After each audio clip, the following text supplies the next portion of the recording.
Section 1. You will hear a telephone conversation between an operator and a caller. The caller is reporting a stolen mobile phone. First, you have some time to look at questions 1 to 5.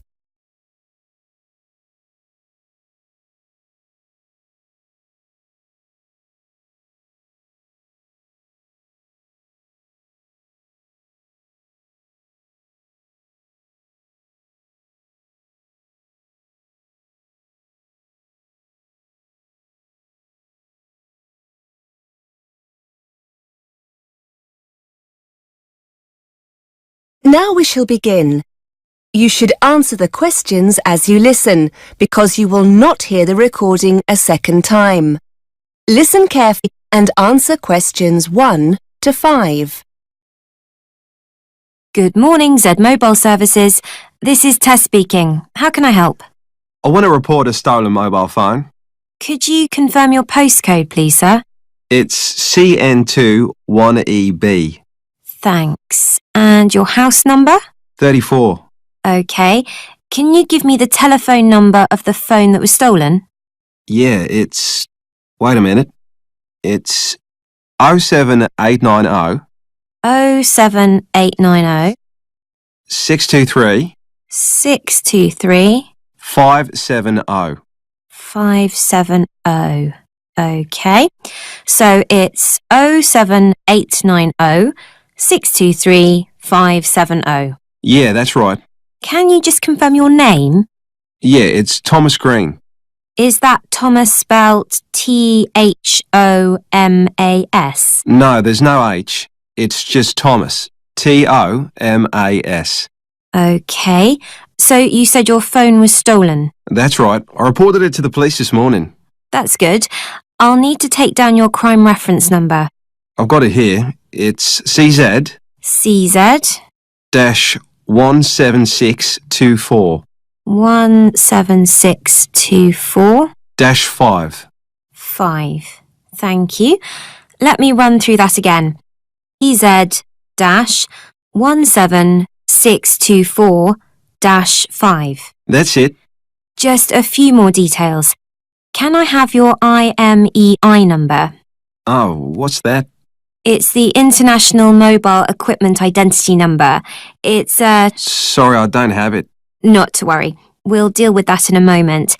I just need to have the date and time your mobile was stolen. That's easy. Between 1 and 2 o'clock yesterday. That's 1 to 2 p.m. on the 16th of August. Thank you. Before you hear the rest of the conversation, you have some time to look at questions 6 to 10.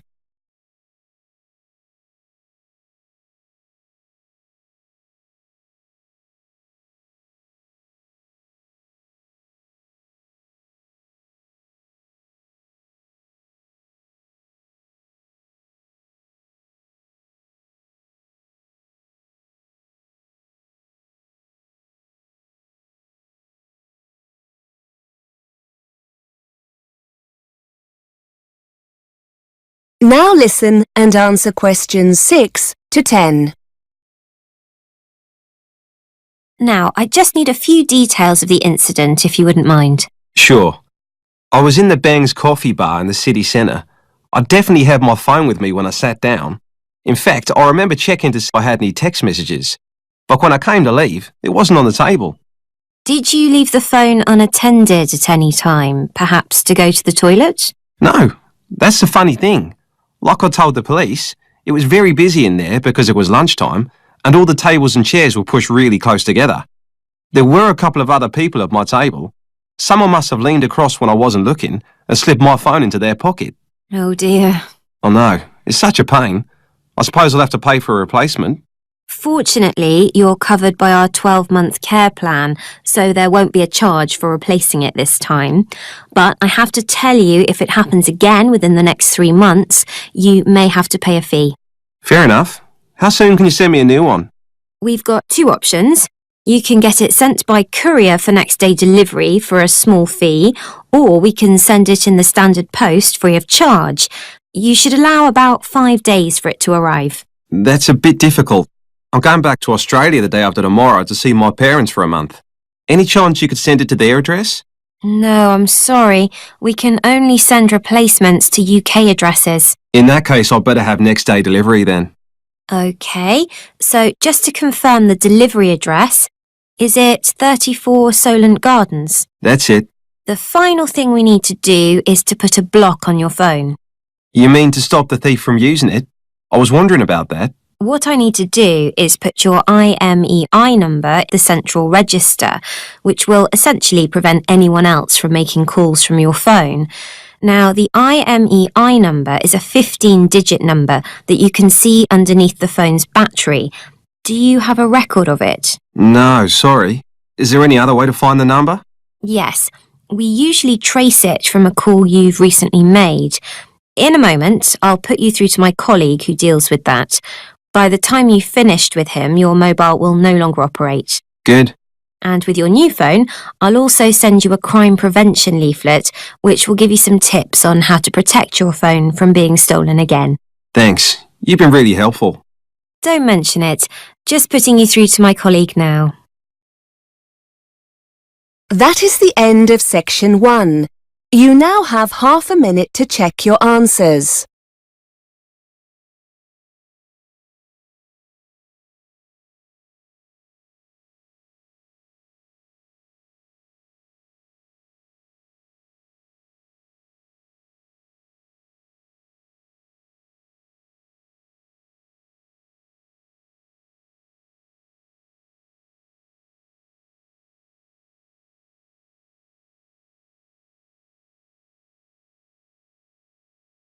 Now turn to section 2. Section 2. You will hear a presenter on a radio show. The presenter is reading out letters sent in by listeners to the show. First, you have some time to look at questions 11 to 16.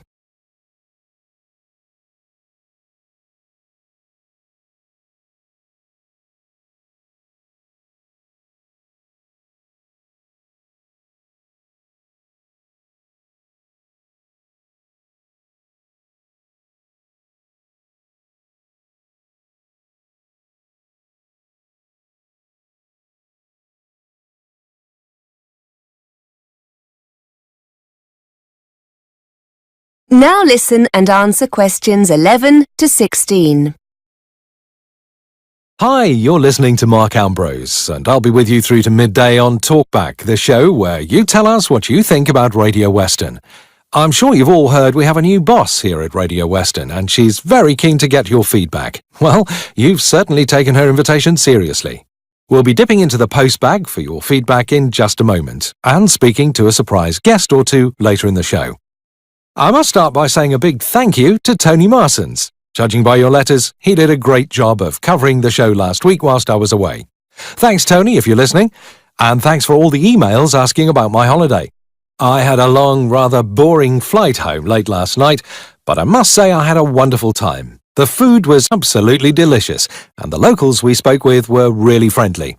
Shame about the weather, which was an absolute washout, but you can't have everything, I suppose. And the kids loved it, so everyone was happy. Anyway, on to the first of your letters. Sally from Liverpool is very concerned about the consequences of the cutbacks we've been experiencing here at Radio Western. In particular, whether some of our late-night music shows could be facing the axe.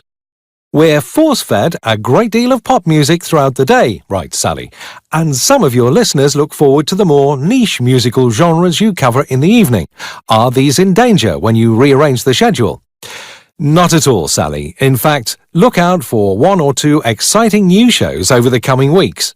We've got a brand new classical music show coming soon, and the return of the ever-popular Chris Green with his show on international folk music. And of course there's Carol Whittaker's History of Jazz every Friday night.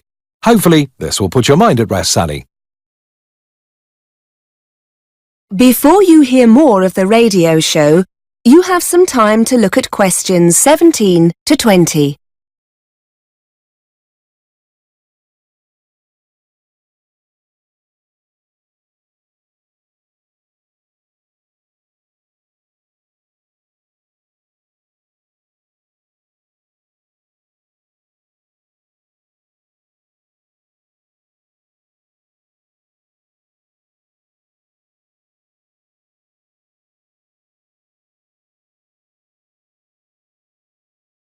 Now listen and answer questions 17 to 20. John from Leicester writes in to point out that many of our guests on Talkback and other shows seem to run out of time before they have the chance to finish the interview. It happens again and again, writes John. As the programme draws to a close, guests get rushed and many questions go unanswered.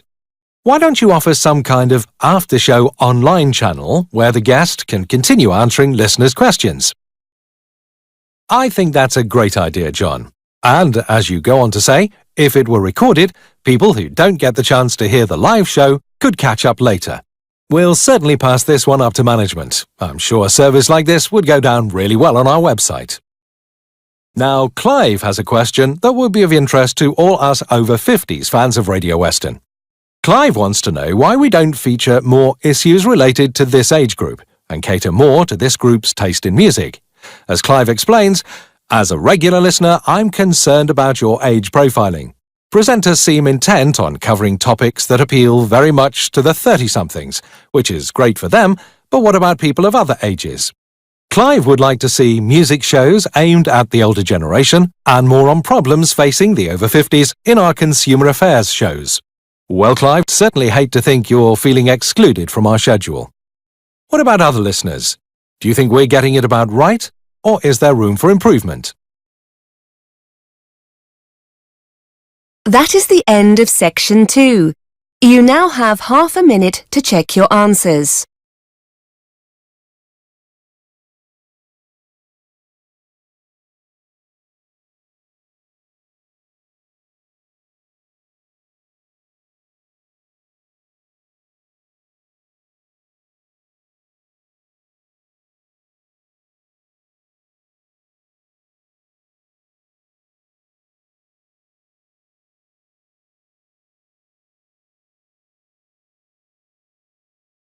Now turn to section 3.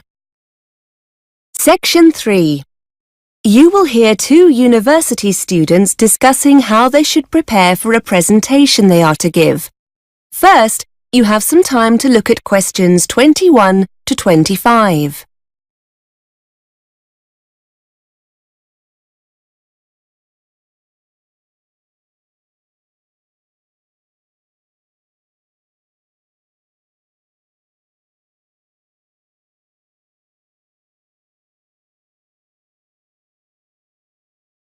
Now listen and answer questions 21 to 25. Hi, Kelly. How are you? Fine, thanks. Do you still have time to talk about our presentation? Yeah, for sure. We need to get going on this, don't we? Well, it's next Wednesday, so yes. Thought it was Thursday. No, that's the other group. We're doing ours the day before. I've just seen Fiona. She's going to be a bit late, so shall we just get started? Yes, fine. We're definitely doing it on women in education, aren't we? I know we talked about women in politics, but are we going for education? Yes, that's right. Now, it's not too long, is it, the presentation? They said to keep it to about half an hour. Maybe we can sort out who's doing what today. Yes, good idea. One thing we do need to sort out is a projector and laptop. We're going to use PowerPoint or something like that for the talk, aren't we? Yes, we could book a projector and laptop from technical services if we needed them, because it's not in the lecture theatre, is it? I know there's already one set up in there, but... No, the lecture theatre was booked. We're in the seminar room. Before you hear more of the conversation, you have some time to look at questions 26 to 30.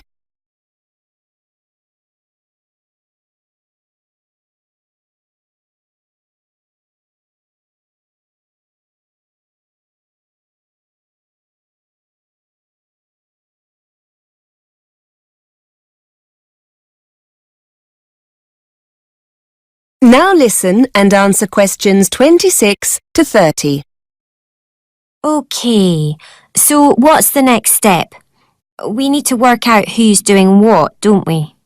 Well, we all know the subject, seeing as our last essay was on this topic. Yes, but we can't just stand up and ramble on. It'll need to be structured. I've got an idea. Fiona's essay was brilliant, wasn't it? Why don't we base the talk on that? We can always add bits here and there if we think it needs padding out anywhere. That's a good idea. Shall we ask her to get a copy of it for both of us? Yes, I'm sure she won't mind. We can always let everyone know at the start of the presentation that it's Fiona's work. But we don't want to just read it out. That'll be really boring. It's probably best to make notes from it so that we can improvise a bit on the day. Why don't we break the essay down into sections and the three of us can each take on one section? We can all make notes on our own part and add to it where we think it needs it. That way we can try to make it our own. Yes, I like it. So let's ask Fiona to start the talk off and bring it to a close. She can take on the introduction and conclusion. I know she divided the essay into the situation for women in the past and then compared it to how things are now. So why don't I take the bit on the past and you talk about the situation for women as it is now? OK. If we give ourselves till the weekend to work on it, we can get together on Saturday to see how it's looking. Now, what about the presentation itself? Someone will need to build that and find images. We don't just want to fill each slide with a load of text, do we? No, we don't. Before I forget, I can sort out the laptop and projector. I've got to go down to technical services to get them to have a look at my laptop.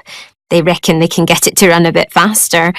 But the presentation, who's good with computers? Do you fancy having a go? I don't mind. But I'll wait until we've met up on Saturday just to make sure we've all got our notes. We'll need images, won't we? Shall we all search for our own to fit our section of the talk? Yes. And then if you and Fiona email them to me, I'll add them to the presentation. Right. That was easy, wasn't it? And look, here comes Fiona. Let's ask her about her essay. That is the end of section 3. You now have half a minute to check your answers.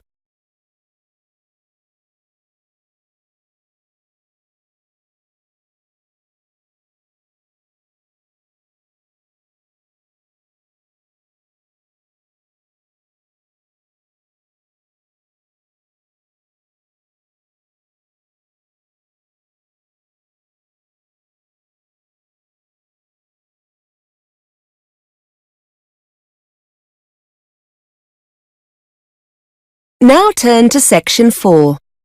Section 4. You are going to hear a lecturer giving a talk on time management strategies.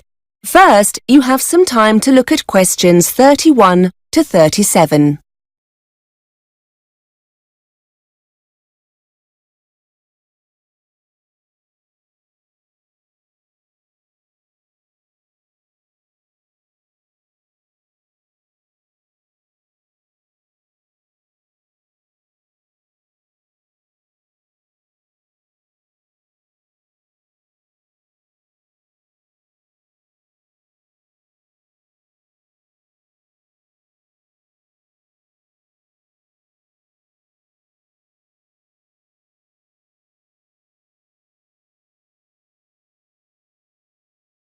Now listen and answer questions 31 to 37.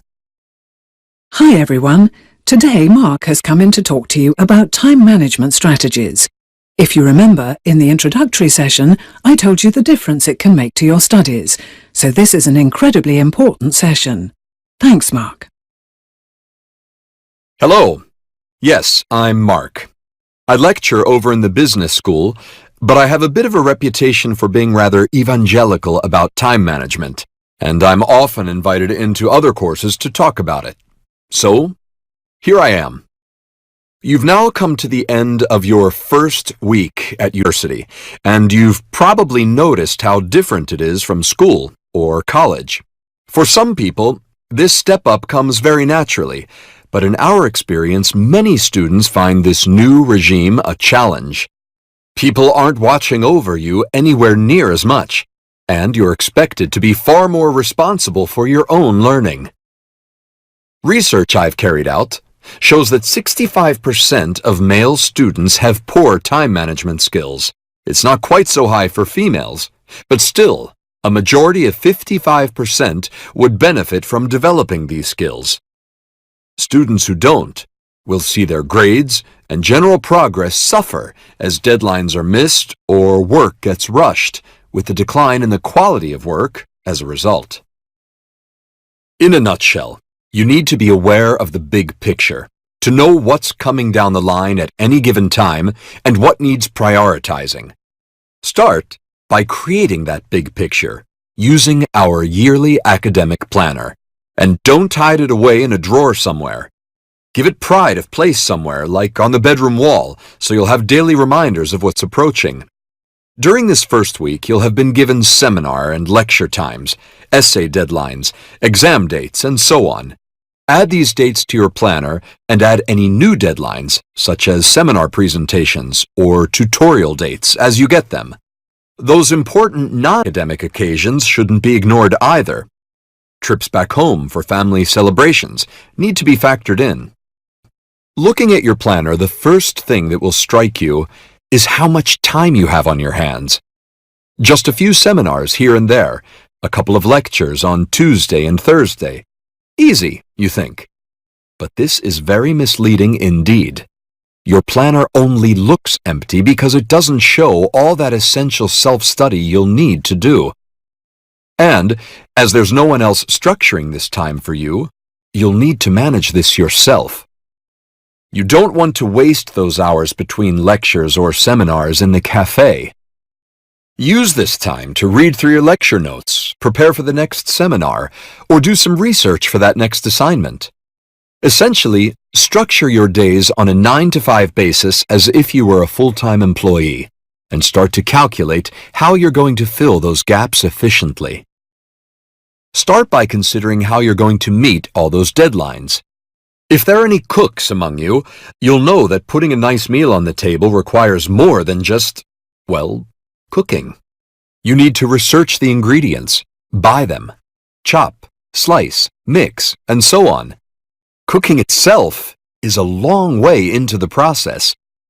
It's the same with that essay you have to write, or that presentation you might have to make. They need careful planning beforehand, and time needs to be built into your preparation. Start prioritizing what needs doing and when. Download our monthly and weekly planners to help you map it all out. Before you hear the rest of the lecture, you have some time to look at questions 38 to 40.